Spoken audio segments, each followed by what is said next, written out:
What's up, everybody? It is Wednesday the 5th, 7:21 a.m. See it? Okay. It's green. Say less. Say less. Anyways, today we got two appointments. We got one leak in San Diego. It's on a building. He says it's under an AC unit. If it's in a building AC unit, my guess is torch. So we got to take care of that. My guess, right around $900. Maybe 900 to 1100, just depending how far the AC unit back is. If we do the whole AC unit type of roof is on it. Typically on buildings, from what I already looked up, they're normally flat with torch or hot mop, or that kind of old hot mop that's like a rubbery, gosh dang it, I forget what it's called, a rubbery membrane. I know there's a name for it, a rubbery membrane on it, but it's not TPO, it's something else from back in the days that sometimes is a pain in the ass because it cracks the whole way. But I digress. We also have an appointment today in Linda Vista from a cool viewer. He saw my YouTube short and he's like, you know what, let's give him a call, let's get him out here, let's get a prize, let's come check our hale. You know, I'm hyping myself up, but you know, you got to be optimistic. You got to be like, you know, manifest it in a sense almost. So we're going to San Diego to Linda Vista, torch repair, leak at an AC unit to a re-roof in Linda Vista for one of you followers. If he subscribes, great. If not, great. He loves the content enough to that he reached out to me and wanted me to go look at his roof. Now that would be full circle. Me posting YouTube content, he sees it, we go record it and bid it, and of course we won't show his address or anything like that, just the roof, and that's it. And I won't give any prices through YouTube for privacy. And then he signs the contract, and then we record a video of us doing the roof, and then we record the video of us finishing the roof, and then we post that back on YouTube. That's a full circle. That's phenomenal. So I'm gonna give this guy a deal that he cannot pass up for sure.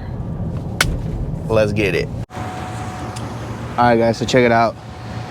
We have a AC unit leak. He says it's the one closest to, so I don't know if it's this unit or that unit. My guess is closest to the street, but it says the counter flashing.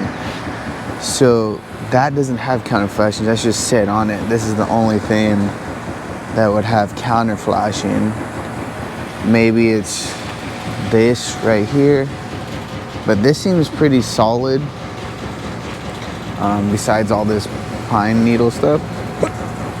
This, on the other hand, see all the cracks, the mastic. This is where the water puddles right here.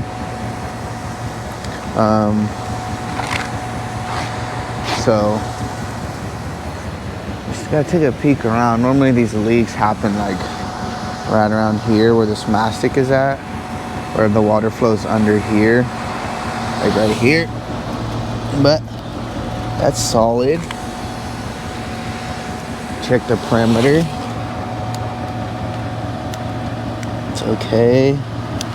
It's okay. Oh, it's coming up a little bit right there. Right there. Oh, there's probably an issue here. No? Good. This is these cracks right here. This one, they already did. It's kind of similar to what we would do, but we just do a bigger version. So we'd go from up top all the way to probably about, I would say like right here. Like quite a bit of ways out, just to make sure that we get everything all around. And then you just tuck up, oh, and there's like screws in this thing. I don't know if the water's gonna flow because of this thing, but still, I never seen where they, I mean, the torch goes to a little pre-ways up there. Never seen screws in it before. Normally you don't. Maybe that's just the frame where it has to be put on. But anyways, so we're definitely give a price for this one. I just have to clarify with the customer if it's that one or this machine. In my opinion, this one seems fine. If there is a little bit of ripping right here, so I guess somebody must have looked at it, but under this it's fine. This is just like a little patchwork type job. So I don't know, maybe there's a leak at the seam area, but that's consistently from the water flow, so it'll be leaking inside already, which maybe this is the leak. But I have to clarify, these screws are those would have to be taken out. It needs to hold this thing stationary, but it doesn't seem so because these things are fucking heavy. These things aren't gonna be blown away by the wind. So yeah, we got to give them a bid for this one and a bid for that one. If it's just one of these, so for instance, if it's just this one, it'll probably be around, I would say like $1,400 for this.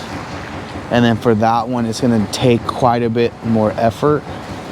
So it'll probably be around maybe like another $1,800 for this one. Now if you do both, probably like $2,000 to do both. Since we're already up here, we can knock both of them out. But it's probably a day's work. That one's gonna take a minute. This one should go relatively quick. That one will take a little ways.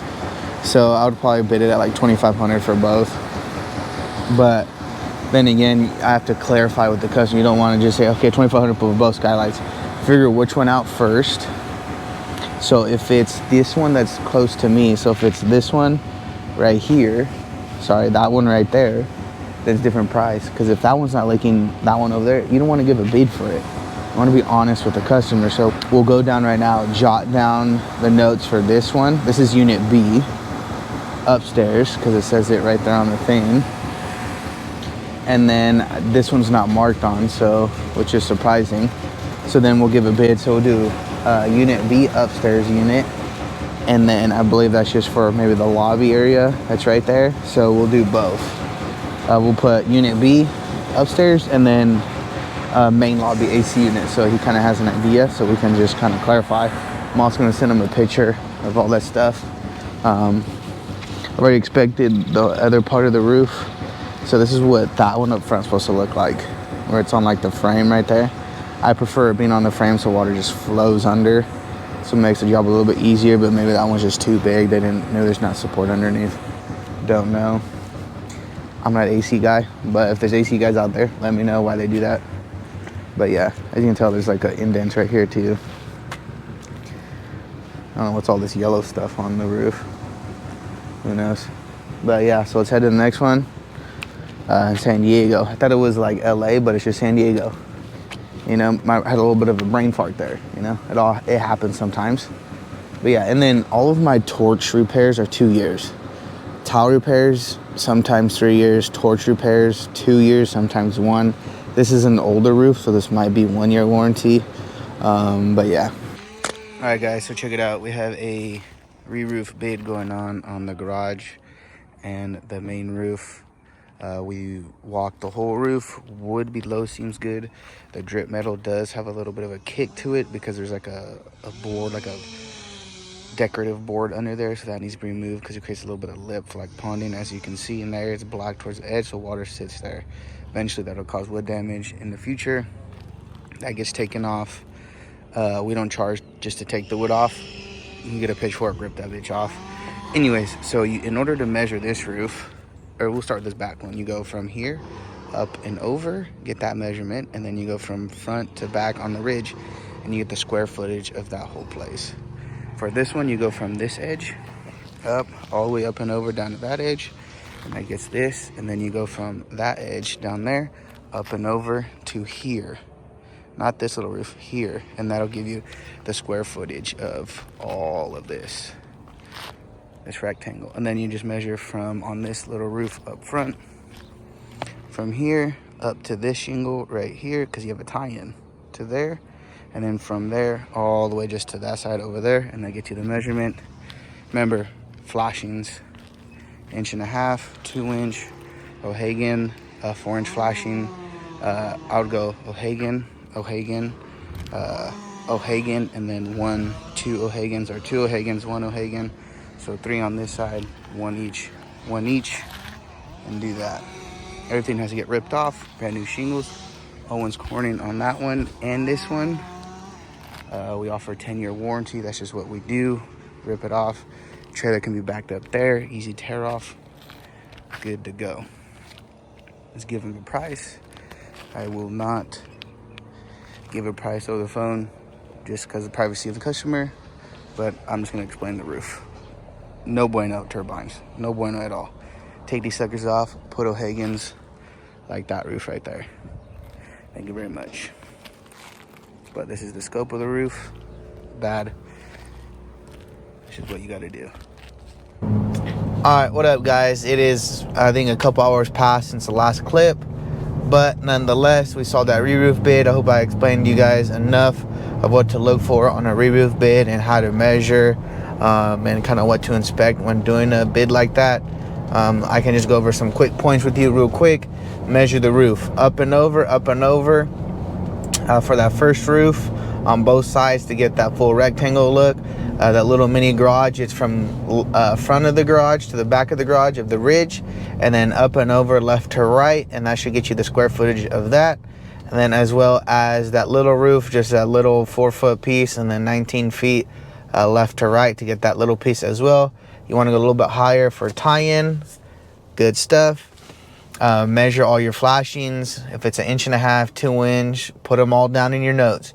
Make sure you have everything done, so when you go back down there to talk to the customer like I did, you have all the information that you need in order to present it to the customer, because you don't want nothing to come out as a surprise to you if they decide to go with you. Or if they decide not to, you at least present them with all the information that they asked for, and if they didn't ask, they still have everything in front of them. Done. And then as well as have your price ready for when you go down. Make all your calculations.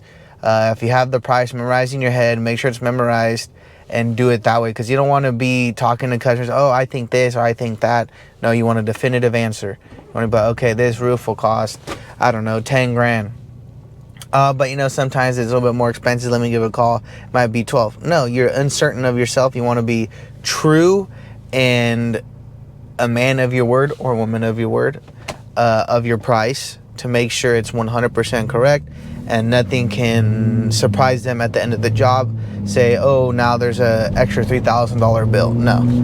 Even if you do the job and if you charge extra for wood, there's a line item in our contract for extra for wood, but in my case, I always look for fascia board and stuff that needs to be replaced before to include it. I always include plywood and a certain amount of feet in the bid that is at my cost, not at the customer's cost, just to help them out, you know what I mean? And that's pretty much about it. So I hope you guys enjoyed this video. You'll see this video on Friday. If you guys want to see anything else or have any questions, drop it in the comments or hit me up on the company IG, Drew the Roofer, or my Raptor IG, Graptor, GRRAPTORR. Other than that, guys, thanks for tuning in to another Drew the Roofer, brought to you by Andrew, brought to you by, that's it. Peace.